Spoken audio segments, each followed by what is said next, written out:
Hello, everyone, and welcome back to the B Team Analytics Podcast, your home for NBA analytics. I am your host, Dylan, and today we got a great episode here for you, talking about the NBA end of season awards, where I think this week was about the halfway point for all teams. So I thought this would be a great way to start off. So we're going to go through most of the awards, give some stats on every player, and kind of my predictions on each of the winners this year.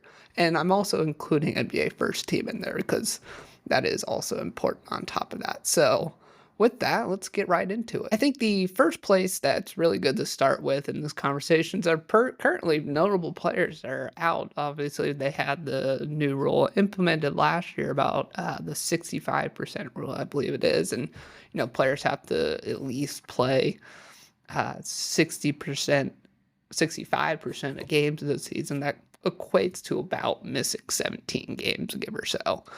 So, with that, I mean, we've already had a lot of good superstars hit that mark. Obviously, the big notable one is Luka Doncic. With that injury he's had or suffered earlier in the season, he has hit that 20 game mark or is currently at 20 games. He was honestly, in the race there for MVP for a while, and then he got hurt, which kind of, ruined his chances. But he was definitely in that conversation to start the season. Other notable players, obviously Jimmy Butler, with his problems with Miami, he's kind of off the list now.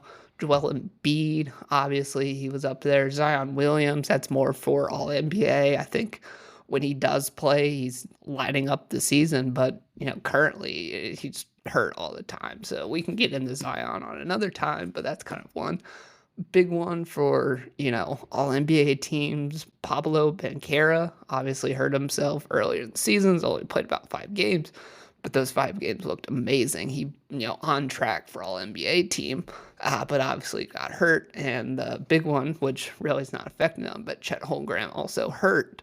But, that Oklahoma City team is still looking really good right now. So the first award we should start with is most improved player. And, I don't particularly pay too much attention to this one. Didn't do a lot of research. But for at least betting favorites, I would at least want to give you some information here. In order, we have Cade Cunningham at 1, Tyler Hero at 2, and Evan Mobley at 3. And I think of if we're talking, pure soul of kind of the award or the heart of it, Cade Cunningham had, a great couple last seasons, but that Detroit team is just not winning. I think finally with some wins under their belt, he's kind of getting that recognition he deserves. And I can see him kind of fitting into that role. Tyler Hero, I don't think should be in this award. He's a great player already. I think everyone knows that. So kind of seeing him in this fold is a little weird, but he well deserved award if he does win. And then obviously the third, Evan Mobley, shockingly shows up a lot on this list. I think he's here, 2 or 3 times, I think, or at least twice with Defensive Player of the Year, which we'll get to next. So, and he's having kind of a breakout season for that Cavs team, really kind of the catalyst of why they're doing really well. I think you saw that towards the end of last year with that Cavs team, with Evan Mobley kind of finding his role, really kind of being the backbone of that team, especially during the playoff times, kind of showing his showing his game, showing it how impactful he can be. I think he's finally breaking out into that this season. People are seeing it, especially with the Cavs being, I believe it's first place in the NBA, almost second place in the NBA. So I think that's kind of why he's on this list. Well, I think if we're talking, pure heart of it, I think Evan Mobley should deserve to win it. I think Cade Cunningham is a slightly better player, which I think maybe why he's gonna get the award this year. The next award we should probably bring up is Defensive Player of the Year. And obviously, as you probably noticed, Wemby's gonna win this no matter what. Unless he hurts himself, I don't see this award going anywhere else. Vegas also sees the same. I think he's minus 200 right now or 150, something like that, for an end of season award halfway through the season, which rightfully deserved. I think he is playing out of his mind on that defensive end, and I think this award really, favors the big man, the blocks, and kind of those statistics. He's averaging almost 4 blocks a game right now, it feels like.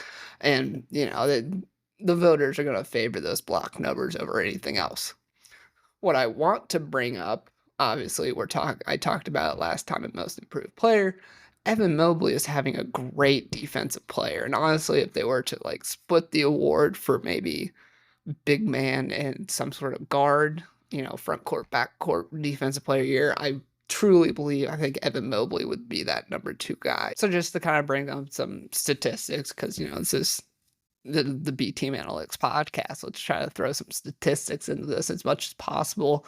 The big one I love is on-off numbers, especially on a defensive sort of award like this. This is huge.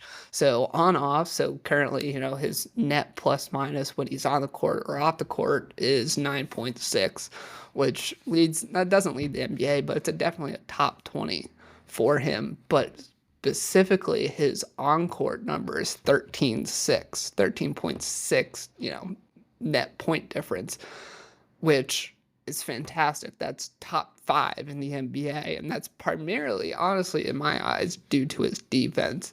He has a defensive win share number of 1.9, which is top 20 in the NBA right now. And opposed from the statistics, just if you look at the eye test, that Cleveland defense revolves around Evan Mobley, and he's taking the best player most nights and shutting him down. Some of the best defensive players don't have crazy, stat numbers, because most of the time they're locking down his defender. So you really have to dig deep on these statistics to find something that helps the cause, and that's kind of the case for Evan Mobley. Some of these, all-star players are getting shut down against Cleveland primarily because of an Evan Mobley sort of face-up defense that they're kind of playing on those times down the floor. And that's why I think Evan Mobley deserves at least, a second award or at least an honorable mention in any sort of defensive player of the year conversation that's, being overlooked by a Wemby sort of season, and rightfully so sort of thing. The next award we should talk about is Sixth Man of the Year, and personally for me, I think this is my favorite one because I think there is a clear winner for this award, and we'll touch on him last, just kind of, I assumed you probably know who it is, but let's go through some other players who are up for this award. A couple that probably are good to mention: Amen Thompson for the Houston Rockets. He's currently playing really well, net rating of 14, which is fantastic for a second-year player on a really good Houston Rocket team that we talked about last episode, in that, third place in the NBA currently, or third place in the Western Conference, and really kind of the catalyst of off that bench, giving them a little bit more presence when you get down in those further lineups. Not the greatest player on this list, obviously, but good to at least mention. Another one is DeAnthony Hunter, having a great season, 19-4-1, when last year his average was 15-4-1. So he's increasing his kind of scoring productivity for kind of that Hawks team that really needs it after some offseason trades and losing, a couple players. Losing a couple players like Dejounte Murray, who was kind of the catalyst on that starting unit, and other people have to step up from there, and DeAnthony Hunter's really kind of filling that role off the bench for them. They just beat the Celtics tonight as I'm watching this. He played, pretty good, helped that bench squad kind of overcome some of the challenges that we saw, helping that bench squad kind of overcome, some of these, non-Trae Young minutes, and, and propelled them to the win. Another player we have to talk about for this award is Santi Aldama of the Memphis Grizzlies. I think this is a really underrated player in the NBA. I don't think it's talked enough about in the normal discourse of NBA conversations. He's having a fantastic season, especially with a lot of the injuries that the Memphis Grizzlies are having. stepping up into these roles. He's not a regular starter of, I believe, the 32 games he's played this season. He's only started 11 games. So he is kind of this pure six-man sort of guy, is really stepping up to the role he needs. And that's evident by the 4.0 box plus minus that he's producing. So he's producing these statistical numbers for the Grizzlies for the amount of time he has. And just for reference, the Memphis Grizzlies as a whole have a 1.9 average, and he's first on the team in that. And he's doing it efficiently. He's only averaging about 25 minutes a night, which is about fourth on the team in total minutes. So, playing starter minutes coming off the bench, but still in that time, he's producing about 12 points, 7 rebounds, and 3 assists, which is fantastic numbers for a bench guy who kind of comes off the bench. And even then, he's playing physical, hard defense on the other end and really helping the offense flow, getting Ja Morant opportunities, spacing the floor a little bit to have those driving lanes, which we'll talk about more later in the episode. And the final player we have to talk about, currently number one in my eyes for this award. The only reason he shouldn't get this award is if he gets hurt sometimes on the season, so knock on wood, but is Peyton Pritchard. I think of anyone who embodies a six-man role currently, it's Peyton Pritchard. He's played every single game this year, all 41 games that the Celtics have played. He has not started a single time. Yet every single game he gets about 27 minutes, which is fantastic. On top of that, he is performing on a statistical number, 15 points, 3 rebounds, and 3 assists. And I don't think the numbers do it justice. He's had performances where, he was the best player on the Celtics team at that night because they call on him to kind of catalyze the offense sometimes, especially when stuff is stalling.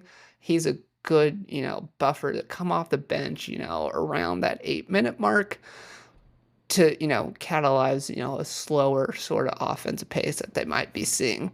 With that, he's shooting out of his mind. He's at a 62.7% effective field goal percentage, which currently, with a minimum of 500 minutes played and 15 attempted field goals, of that list of players, he is currently fourth in the NBA, which is fantastic, beating, all-star level players, all-star, all-NBA level players in shooting efficiency.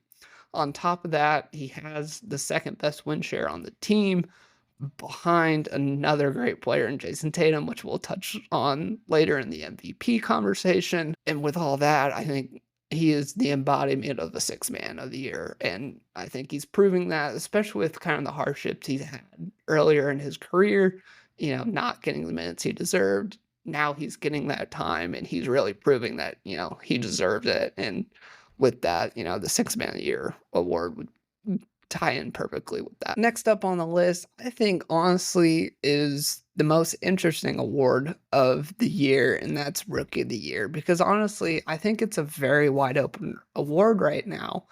Not just because, it's, a subpar draft like everyone's talking about. I think it's wide open because there's a lot of parity in this, draft class. And looking back at past years, obviously we had, the Wemby Rookie of the Year, which everyone saw coming before he was drafted.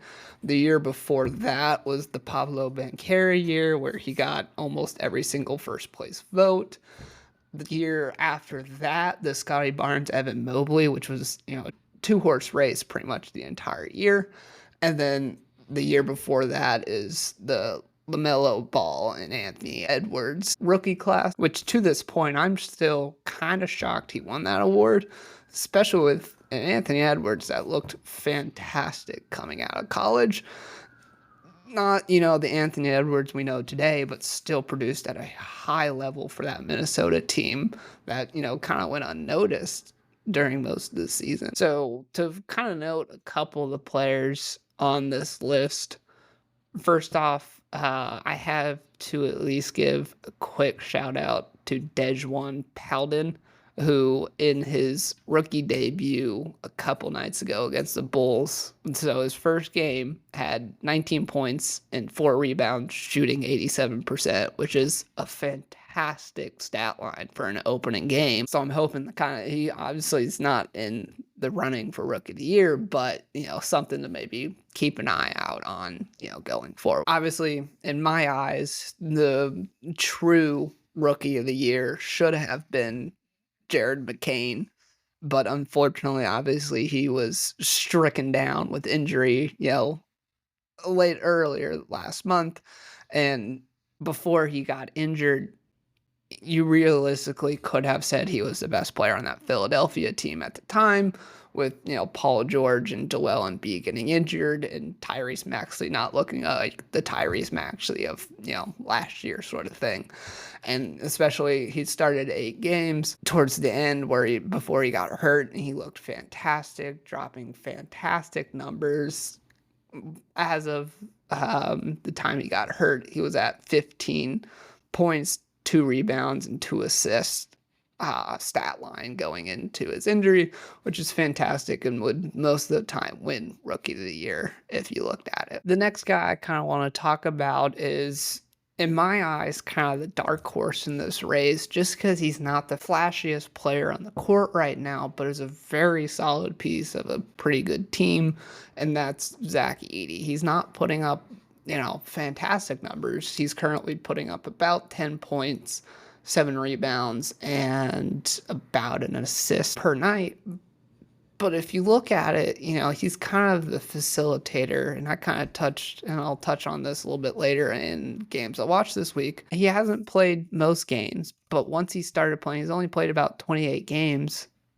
But after a while with, the injuries that we were seeing on Memphis, he started starting. He started 21 of the 28 games he's played, and is filling that role that the team needs. And like I said, not putting up flashy numbers, but is helping the team with a 1.8 win share, which isn't the greatest on the team, but is producing at what a rookie should. I don't believe he's going to win the award just because he didn't start the season playing much at all. Now that he's kind of working his way back into it, working his way into, an NBA type level game that we saw in college, and may make a late run at this award. And moving on to kind of who everyone thinks will potentially win this award, and that is Stephon Castle. And he's putting up fantastic numbers for this San Antonio Spurs team, with a few 20-point games sprinkled in there over the last couple games, and really kind of helping out Wemby in that offensive role, being able to kind of kick out to him. As of late, he's able to put in, fantastic games, especially the last 2 against the Memphis Grizzlies, where he did put up 20 points and kind of help that team out. Obviously, they didn't win those games, but they did, help the team out in areas that they're lacking. And as a bright side, of that San Antonio Spurs team that are lacking true pieces to kind of help out, Wemby and Chris Paul, who are kind of doing it by themselves over there. And I think when you're looking at Rookie of the Year voting, obviously he's played pretty much all season so far. He has currently played 39 of the 42 games, started a few of them as well. He isn't the biggest role on that team, which may hurt going forward, especially if Zach Edey continues to play how he is, continues to start, continues to perform at a high level, I think will kind of hamper him going forward in kind of the voting. So if I had to rank my Rookie of the Year currently at this very moment, I would do Jared McCain, but with his season-ending injury, I don't think he'll be able to get the award. 2 would be Zach Edey, and then 3 would be Stephon Castle. And like I said, with this draft class having so much parity, and I do think this race is still wide open for the taking because of this parity. Currently, there are 7 players in this rookie class averaging over 10 points and a lot more at that 9-point range, which kind of leaves it open for interpretation on, especially if one kind of, blows up in the second half of the season, to kind of put their name in there. Especially a great example of this is Alex Sarr. A lot of people are calling him the worst first pick ever. He's currently performing for a Wizards team with, 11 points, 6 rebounds, and 2 assists, which is fantastic. especially for that kind of Wizards team who aren't playing as good as they should, and giving them an opportunity to get that experience, especially going down the road. And the final award for the night is obviously the MVP voting. And in my eyes, kind of looking at the landscape, I think it's a two-horse race. The first horse is for first place, and the second is for third place. So let's first start off with that, third, fourth battle. And I think it's easily between Giannis and Jason Tatum. Both these guys are just a slight notch below the two front runners for MVP, but both deserve to, at minimum, be in the conversation of some kind. Obviously, both have very similar box plus minuses of about 11. Both have very similar win shares of about 5.5. Obviously, Giannis is playing a slightly different role, or at least system, as Jason Tatum, so he is putting up slightly more points with 31, 11, and 6, opposed to Jason Tatum's 27, 9, and 5. And I'm trying to remove my bias as much as possible here when I'm talking about this. I think there's two things you can point to put Jason Tatum above Giannis, at least in this third place discussion. The first is head-to-head matchup. This season, the Celtics beat the Bucks 3 times to beat the season series, to sweep the season series against the Bucks. And I personally think during that time, Jason Tatum looked like the best player on the floor. And obviously this Bucks team has turned it around since then. And I think one of the more final games in that series was during the time where they started picking up their play again. So it kind of helped us see who the better player was. And I do think Jason Tatum did look better during those games. I think the other is kind of the slow start the Bucks did have. They did go on kind of that skid where they, won 2 games in the first, 15. And I think it helped Giannis's case that they did drag him out of that hole, getting him back to an above 500 season, sitting at 4th place in the NBA. And I think it does hurt Tatum's case that they're currently going through a really bad skid in Boston with, going ice cold in shooting, going ice cold, playing teams, and we'll touch that a little bit later. I think all that makes this a really close race. And I think because it's my podcast, I'll put Jason Tatum above Giannis Antetokounmpo. And finally, we have to talk about the 2-horse race that I don't think will end till the very last day of the season into the, first rounds of the playoff. It's SGA versus Joker. Both players have very similar stats, putting up, 31 points. And obviously, Jokic is putting up more rebounds, 13 and 9 for rebounds and assists, unlike SGA's 5 and 6, just kind of because, they do play different positions. Jokic, has the ability to grab more rebounds. I don't think it's an unknown fact.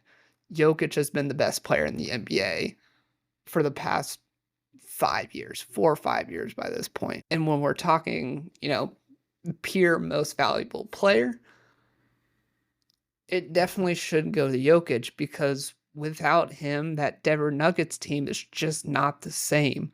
And I think that really reflects in his on-off numbers with a 23.4 on-off for Jokic. Without him, this Denver team plays like a, average of the pack kind of team, but with him, they're a completely different team, and honestly is kind of giving the LeBron effect of it, where if he's on the court, you have a chance. But for this year, I think it will go to Shea for the overall fact that he's put this team in 2nd place in the NBA and almost 1st place, 1 game behind Cleveland. But with this recent win against Cleveland, I think it gives them the upper hand in kind of that discussion. What helps is that Oklahoma City team is fantastic, 1 through 8, but it's very clear when you watch these games who the best player on the floor is. And it shows with his on-off being 17.4 that he is, the guy in Oklahoma City.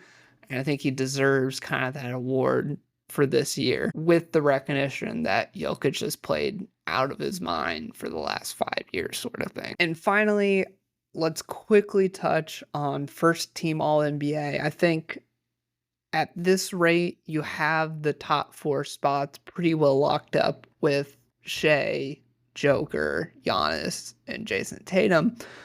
The big question at it is kind of that 5th spot, and there's a lot of players you can put in that 5th spot at this current moment.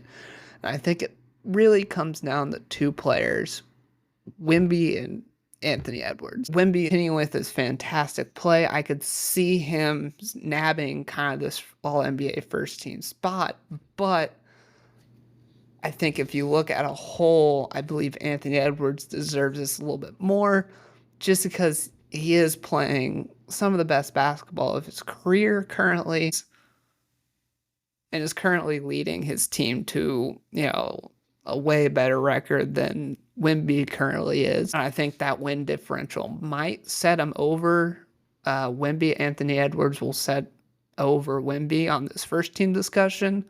But I do think there might be a little bit of voter bias towards Wembanyama that might give him that final spot on All NBA first team. Now, with awards out of the way, let's jump to everyone's favorite segment, games I've watched this week, sponsored by my bank account. First game I'm quickly going to touch on because it happened, an hour ago, is the Celtics-Hawks game. And all I want to say on this subject, just to get it out there into the, wide open world, the Celtics have a problem at this very moment that slightly worries me going into playoffs. And, we're still only halfway through the season, and I think we're just on a historic cold streak, but we should be able to beat teams like the Hawks handily every night. But we've played 500 basketball for the last month and a half, 2 months, and it's just not great. I think it has a lot to blame on the starters. I think the starters kind of regressed from what they were playing the earliest part of the season. I also think it's a little bit on the coaching on Joe Mazzulla. We kind of have to change up our play style a little bit because we are kind of going ice cold from 3. And I think the ride or die by the 3 mentality is kind of hard to continue when you're kind of at this current level. So that's all I'll say on this one. We'll move on to the next game. And the games I really want to talk about are these Memphis Grizzlies versus San Antonio Spurs game. They had kind of a 2-game series against each other where Memphis came out on top both times. And the one I watched was this most recent one on January 17th, where they won 140 to 112. And Memphis is one of my favorite teams to watch because they're really playing a different style of basketball to most other people in the NBA. Like everyone knows, a lot of the time, the first option is maybe kind of a, pull up 3 off of a screen, something like that.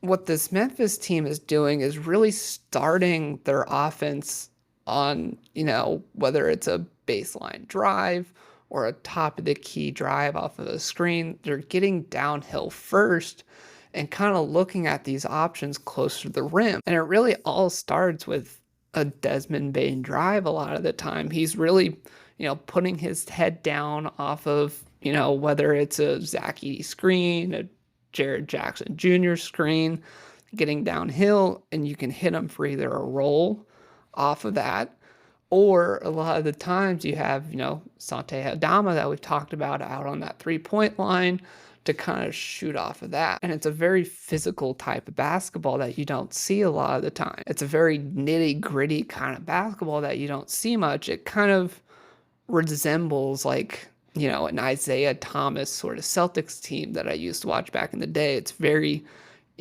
gritty, grind them out points, get towards the basket, shoot it there. If the 3's open, kick it out for a shot sort of thing.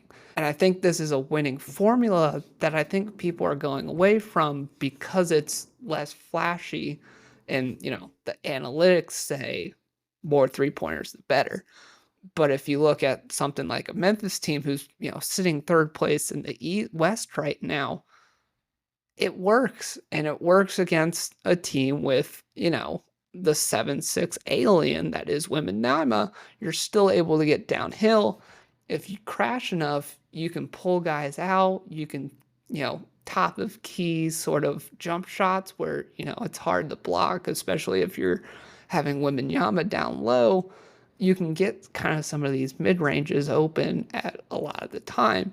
So I think the NBA has to kind of look at this and think, hey, this is a winning formula. Maybe we should use this ourselves. Then I want to touch on as well this San Antonio Spurs team. And I know they've had, a rough time, obviously, with Greg Popovich not coaching at the moment, finding a rhythm with, an interim head coach. But I think even with an interim head coach, I think there's fatal flaws with the lineup in general that I think needs to be addressed, whether it's at the trade deadline or whether that's, in the offseason next year. You're relying on a 40-year-old Chris Paul who's in the twilight of his career to start an offense with just Wembanyama.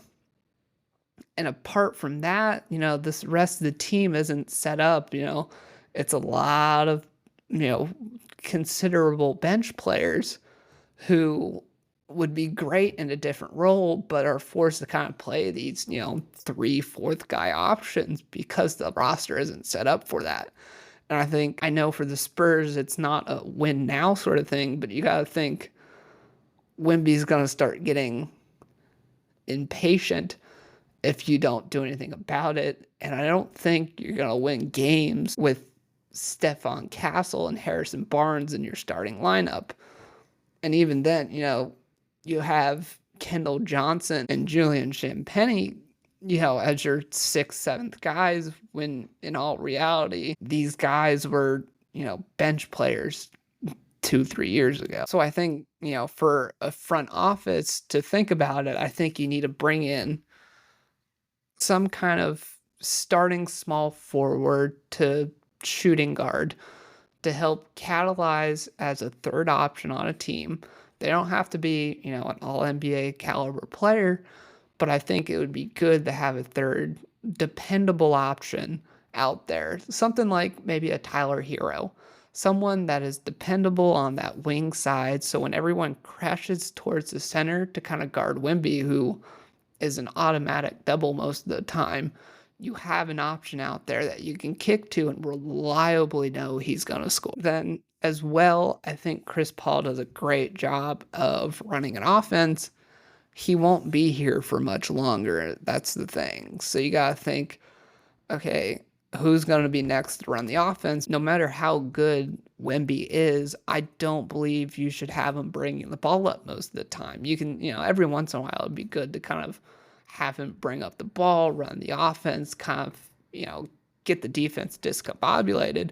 But I think he would be much better at whether that's a top of the key sort of post up, a low post kind of post up, playing more of a pure center role and have someone run the offense through that. Or even then, you can play a 5-out look with some sort of point guard starting the action, starting some sort of motion to get Wembanyama either open on that 3-point line or something to drive towards the basket for him to score in that way.